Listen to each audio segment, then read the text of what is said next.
राधे राधे भक्तों, मेरे धार्मिक भक्ति संगम चैनल पर आपका स्वागत है।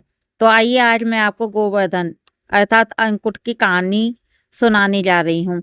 ये लक्ष्मी जी पूजन के दूसरे दिन अन्नकूट बनाया जाता है और गोवर्धन की पूजा की जाती है।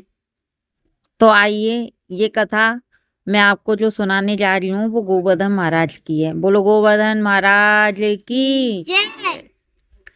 एक दिन भगवान श्री कृष्ण ने देखा कि पूरे ब्रज में तरह तरह के मिष्ठान तथा पकवान बनाए जा रहे हैं। पूछने पर ज्ञात हुआ कि यह सब बक्रासुर संहारक मेघ देवताओं देवराज इंद्र की पूजा के लिए तैयार हो रहा है। इंद्र की प्रसन्नता से ही वर्षा होगी, गायों को चारा मिलेगा तथा जीवों को पालन की समस्या हल होगी। यह सुनकर भगवान श्री कृष्ण ने इंद्र की निंदा करते हुए कहा, उस देवता की पूजा करनी चाहिए जो प्रत्यक्ष आकर पूजन सामग्री स्वीकार करे। गोपों ने यह वचन सुनकर कहा, कोटि कोटि देवताओं के राजा की इस तरह से आपको निंदा नहीं करनी चाहिए। श्री कृष्ण ने कहा, इंद्र में क्या शक्ति है जो पानी बरसाकर हमारी सहायता करेगा। उससे तो शक्तिशाली तथा सुंदर यह गोवर्धन पर्वत है जो वर्षा का मूल कारण है। इसकी हमें पूजा करनी चाहिए।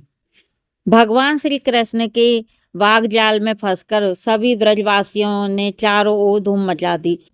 तत्पश्चात नंद जी ने ग्वालों सहित एक सभा में श्री कृष्ण से पूछा, इंद्र की पूजा से तो दुर्भिक्ष उत्पीड़न समाप्त होगा, चौमासों के सुंदर दिन आएंगे, मगर गोवर्धन पूजा से क्या लाभ होगा। उत्तर में श्री कृष्ण ने गोवर्धन की भूरी भूरी प्रशंसा की तथा उसे गोप गोपियों की आजीविका का एकमात्र सहारा सिद्ध किया। भगवान की बात सुनकर समस्त ब्रजमंडल बहुत प्रभावित हुआ तथा अपने अपने घरों से लाकर सब मधुर मिष्टान पकवानों सहित पर्वत तराई में श्री कृष्ण द्वारा बताई विधि से गोवर्धन की पूजा की। भगवान की कृपा से ब्रजवासियों द्वारा अर्पित समस्त पूजन सामग्री को गिरिराज ने स्वीकार करते हुए खूब आशीर्वाद दिया। सभी जन अपना पूजन सफल समझकर प्रसन्न हो रहे थे।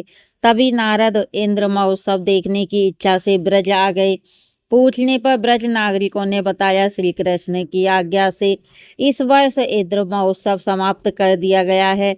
उसके स्थान पर गोवर्धन पूजा की जा रही है। ये सुनते ही नारद जी उल्टे पांव इंद्रलोक गए तथा खिन्न मुख मुद्रा से बोले, देवराज तुम महलों में सुख की नींद की खुमारी ले रहे हो और उधर ब्रजमंडल में तुम्हारी पूजा समाप्त करके गोवर्धन की पूजा हो रही है। इसमें इंद्र ने अपनी मान हानि समझकर मेघों को आज्ञा दी कि वे गोकुल में जाकर प्रलयकारी मूसलधार वर्षा से पूरा गांव तहस नहस कर दें। पर्वतक प्रलयकारी बादल ब्रज की ओर उमड़ पड़े। अचानक वर्षा देखकर ब्रज घबरा गया। सभी ब्रजवासी श्री कृष्ण की शरण में जाकर बोले, भगवान इंद्र हमारी नगरी को डुबाना चाहता है, अब क्या किया जाए। श्री कृष्ण ने सांत्वना देते हुए कहा, तुम लोग गौओं सहित गोवर्धन की शरण में चले जाओ, वहीं तुम्हारी रक्षा करेगा।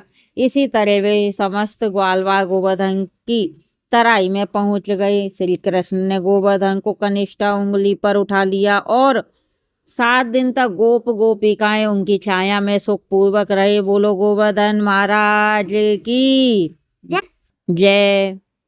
भगवान श्री कृष्ण की कृपा से उनको पानी का एक भी छींटा नहीं लगा। इससे इंद्र को बहुत आश्चर्य हुआ। तब भगवान की महिमा को समझकर अपना गर्व जानकर वह स्वयं ब्रज में गया और भगवान श्री कृष्ण के चरणों में गिरकर अपनी मूर्खता पर बहुत पश्चाताप किया। 7वें दिन भगवान ने गोवर्धन को नीचे रखकर इसी भांति प्रतिवर्ष गोवर्धन पूजा करके अन्नकूट उत्सव मनाने की आज्ञा दी। तभी से यह उत्सव अन्नकूट के नाम से मनाया जाने लगा है। बोलो गोवर्धन महाराज की जय। श्री कृष्ण भगवान की जय।